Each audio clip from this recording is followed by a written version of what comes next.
গত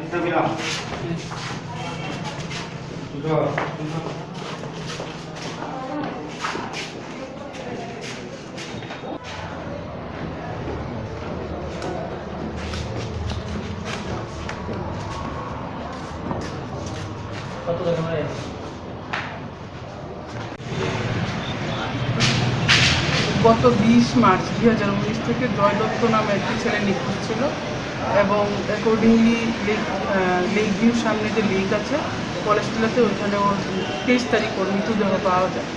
এরপর ওর বাবা থানাতে এফআইআর করে। এফআইআর মূলে তিনজন এফআইআর নামে অ্যাকিউজ আছে।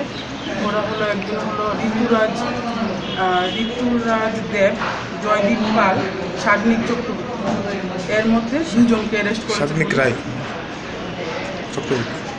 জয়দীপ পাল এবং সাগ্নিক চক্রবর্তী দুজনকে পুলিশ অ্যারেস্ট করেছে এবং গত ডেটে ওদের 7 দিনের পুলিশ রিমান্ড প্রেয়ার করেছিল।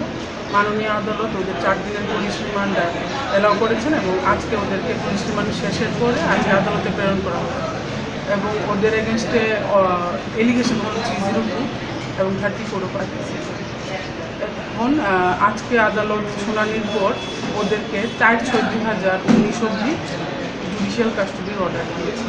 আজকে 3 দিনের পুলিশ রিমান্ডের প্রেয়ার ছিল। জুডিশিয়াল কাস্টডি কোন কোর্টে হচ্ছে আজকে? কত নম্বর? মাননীয় এডিশনাল জুডিশিয়াল ম্যাজিস্ট্রেট। নামটা?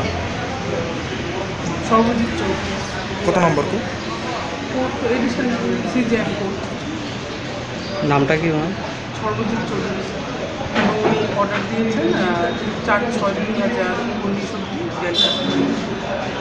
ম্যাডাম আপনার নাম? আমার নাম মধুমিতা চৌধুরী।